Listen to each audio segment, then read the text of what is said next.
नमस्कार, मैं चितरंजन कुमार और आप देख रहे हैं सीटीओ न्यूज। देखिए, अभियंता दिवस है। विश्वेश्वरैया जी के जन्म दिवस पर यह जो अभियंता दिवस मनाया जाता है। हमारे साथ एक आज वरिष्ठ आईएएस अधिकारी, जो रिटायर्ड आईएएस अधिकारी हैं, इंजीनियर प्रमोद कुमार सिंह। आज औरंगाबाद में इंजीनियर दिवस के अवसर पर, अभियंता दिवस के अवसर पर एक कार्यक्रम का आयोजन इंजीनियरों के द्वारा किया गया था, जिसके मुख्य अतिथि के तौर पर इन्हें आमंत्रित की गई थी और ये शिरकत भी की है। हम जानने का प्रयास करेंगे, क्योंकि सितयोग जो है वह एक शैक्षणिक संस्थान है और इंजीनियरिंग की पढ़ाई जो है सितयोग में होती है। तो कुछ इंजीनियरिंग के जो छात्र थे, उन्होंने अपना सवाल जो है वह मेरे माध्यम से सर से किया है। हम आज उस पर चर्चा करेंगे और सवाल का जवाब भी सर के माध्यम से लेना चाहेंगे। सबसे पहले सर, आपको हमारे चैनल में स्वागत है। Thank you. सर, हमारे इंजीनियरिंग के छात्रों ने कुछ आपसे सवाल किया है हमारे माध्यम से। उनका कहना है कि आपकी इंजीनियरिंग पृष्ठभूमि ने आपकी प्रशासनिक सेवाओं में कैसे मदद की है? क्या आपको लगता है कि इंजीनियरिंग की शिक्षा प्रशासनिक कार्यों में उपयोगी है? सर बोलिए। इसमें ऐसा है कि हमारे जो देश के सबसे जो कमीशन है, मतलब टॉप के, जो Indian public service commission UPSC, संघ लोक सेवा आयोग जिसको बोलते हैं, नई दिल्ली में है। और हर प्रत्येक राज्य में ये हमारा मतलब संवैधानिक प्रावधान के हिसाब से है। प्रत्येक राज्य में एक राज्य जो आयोग है, जिसे बिहार में बिहार लोक सेवा आयोग है, उत्तर प्रदेश में उत्तर प्रदेश लोक सेवा आयोग है, अन्य प्रदेश में उसी तरह से ये मतलब आयोग बने हुए हैं। इनका कार्य है कि जो प्रशासनिक अधिकारी और अभियंत्रण सेवा के बाद और अन्य सेवाओं के लिए जो राजपत्रित पदाधिकारी हैं, उनका चयन करना।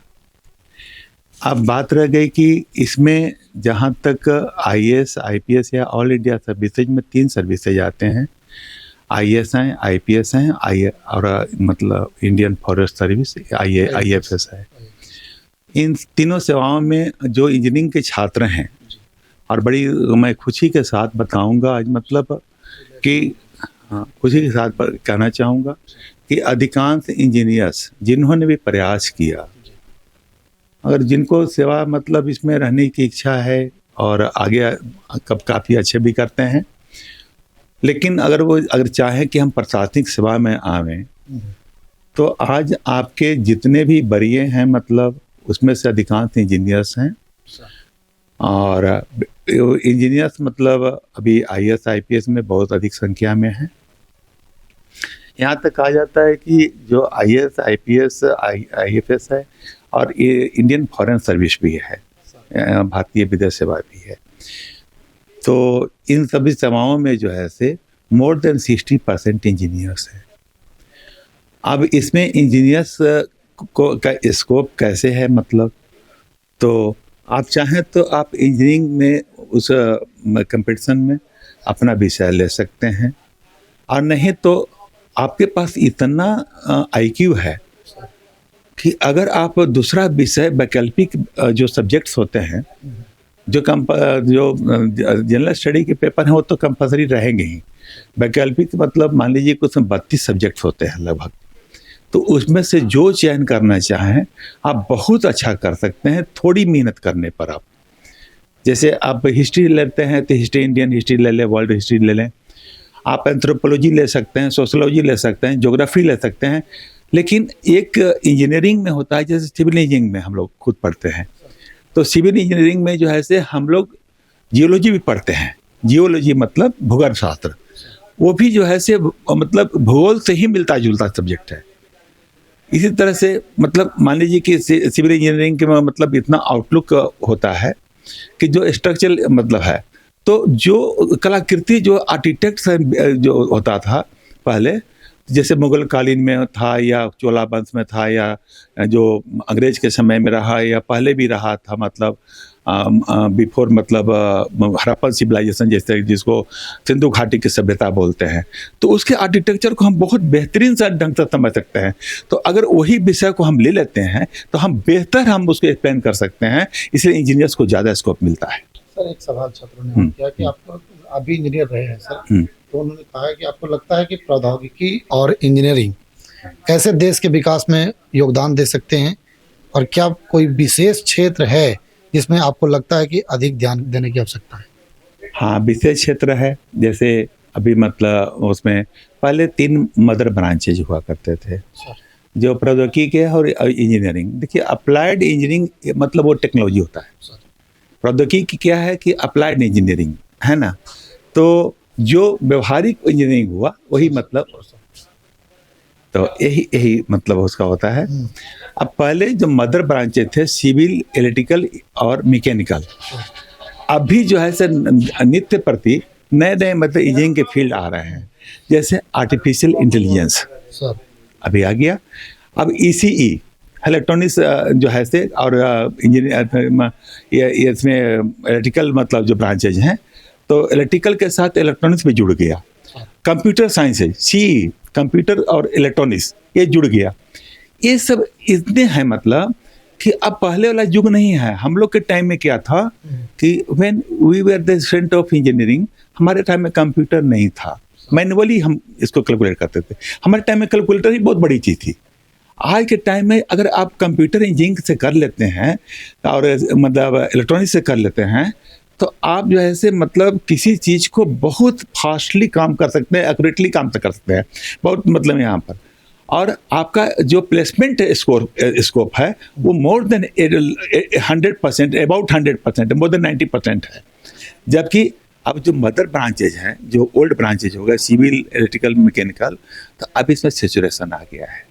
देखो, कोई चीज़ शुरू से चल रहा है ना, सेचुरेशन आ गया है, तो उससे बढ़िया मैं सलाह देना चाहूँगा कि आप जो है से देश के योगदान में, चूँकि आज इलेक्ट्रॉनिक्स का, एरोनॉटिक्स इंजीनियरिंग का, है ना, आर्टिफिशियल इंटेलिजेंस का ज़्यादा योगदान है, तो आप इसमें ज़्यादा मतलब बेहतर करके सेवा दे सकते हैं। तीसरा सवाल सर बच्चों का है कि इंजीनियरों के लिए सबसे बड़ी चुनौती सर क्या है, और उस चुनौती को सर कैसे जो है वह हटाया जा सकता है, उस चुनौती को कैसे स्वीकारा जा सकता है? देखो, चुनौती तो पहले ये मतलब है, बच्चे लोग को मैं कहना चाहूँगा कि ऐसा नहीं है, कोई चीज़ असंभव नहीं होता है, कठिन जरूर होता है। अब हमारे पास सीट बहुत कम होते हैं हर चीज़ में। अगर हम ब्रांच खोजना चाहे, आर्टिफिशियल इंटेलिजेंस के लिए खोजना चाहे, तो सीट मतलब कुछ संख्या में होगा। सपोज करो 20 सीट है, उसके लिए एस्पायरेंट जो होंगे वो हैं वो 100 हो सकते हैं, है ना। तो उसके बीच में compete करना है, एक तो ये हो गया। दूसरी बात है कि अगर आप जो है से इसमें ऐसा ब्रांच को आप चयन करें, तो चयन करने के बाद बहुत से मतलब आने के बाद आपको जो कॉन्स्टिट्यूशनल व्यवस्था है, इसमें क्या है कि कॉन्स्टिट्यूशन व्यवस्था में आपके ऊपर जो बैठे हुए हैं, मैं क्षमा चाहूँगा कॉन्स्टिट्यूशन के बारे में मतलब बहुत नहीं कहूँगा, लेकिन जो ये बिल्कुल व्यवहारिक बात है कि आपके ऊपर जो बैठे हुए हैं, जो आपके मिनिस्टर्स इंचार्ज हैं, मंत्री इंचार्ज हैं, उनके लिए योग्यता निर्धारित नहीं है। अगर मतलब इंजीनियरिंग फील्ड का अगर मंत्री हो, वो इंजीनियर होना चाहिए। मेडिकल फील्ड का जो हो वो मतलब मेडिको होना चाहिए, और बहुत अच्छे कॉलेज होना चाहिए, बहुत अच्छे अनुभवी होना चाहिए, तो ज़्यादा बेहतर वो समझेगा। लेकिन आज दुर्भाग्य हमारे मतलब कॉन्स्टिट्यूशन में अमेंडमेंट की आवश्यकता है। हमने अब तक 400 अमेंडमेंट कर दिया, 100 से मोर देन 100 कर दिया है। आज 395 आर्टिकल्स है, आज 400 से ऊपर मतलब आर्टिकल्स हो गए, 100 से ज़्यादा कर दिया है। क्या हम अमेंडमेंट नहीं कर सकते हैं? लेकिन करना तो इसको पार्लियामेंट को है, करना मतलब असेंबली को है, और वहाँ जो बैठे हैं वो करेंगे तब तो ऐसी इसकी आवश्यकता है कि वहाँ पर ला करके उनकी योग्यता कि हमारे मतलब जो इंजीनियरिंग का मतलब हेड हो वो कोई ना कोई इंजीनियर हो, मेडिकल का हो मेडिकल रहे, एग्रीकल्चर का है कोई अच्छा एग्रीकल्चरिस्ट हो, तब जाकर के वो मतलब लोगों को अपनी समस्याओं का समाधान करेगा और ज़्यादा बेहतर उसको मतलब आउटपुट दे सकेगा। और दूसरी बात यह है कि जो चैलेंजेज हैं मतलब तो चैलेंजेज तो है कि आपका जो है से मतलब कभी भी जो सप्लाई और जो क्या नाम है आपूर्ति और मांग खपत है ना, इन दोनों में कि मांग बहुत ज़्यादा होती है, आपूर्ति कम है, उसी तरह से आपकी सीट कम होती है और यहाँ पर जो है से एस्पायरेंट जो है तो मतलब बहुत काफ़ी होते हैं। इसलिए इसका मतलब है, लेकिन ये मतलब एक समस्या हो सकती है, लेकिन there is no any problem which does not have any solutions. अगर कोई मतलब है कि ऐसा मान के चलें कि जब कोई समस्या है समाधान ही नहीं है, तो आप हो सकता है आप स्वयं ही एक समस्या हो, उस समस्या को आप अलग करिए और समाधान ढूंढिए, समाधान उसी के अंदर है। उन छात्रों को क्या कुछ सर अंतिम संदेश देना चाहेंगे जो आज इंजीनियरिंग कर रहे हैं, वो किस सोच के साथ आगे बढ़े? हाँ, अगर मतलब वो इंजीनियरिंग कर रहे हैं तो बेहतर पहले इंजीनियरिंग पूरा कंप्लीट करें, बीच में छोड़ छाड़ और दूसरे तरफ माइंड डाइवर्ट ना करें। अभी जो इंजीनियरिंग कर रहे हैं तो जैसे आप कोई भी ब्रांच ले रहे हैं तो उस ब्रांच के प्रति डेडिकेशन होना चाहिए, उसके बाद आगे का प्लानिंग बनाओ।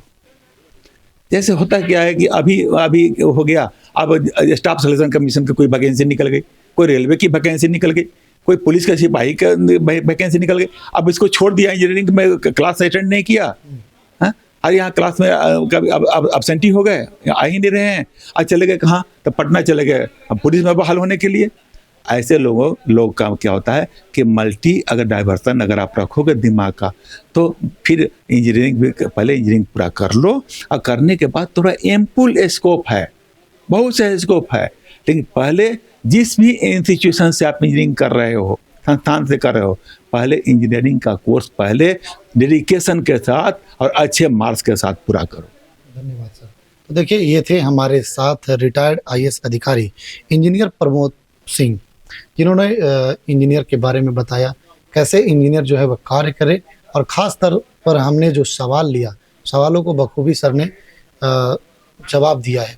उन छात्रों को भी इन्होंने कहा कि जो इंजीनियरिंग कर रहे हैं वे पहले इंजीनियरिंग पूरा कर ले, तब किसी क्षेत्र में अपने ध्यान को वो आकृष्ट कराएं।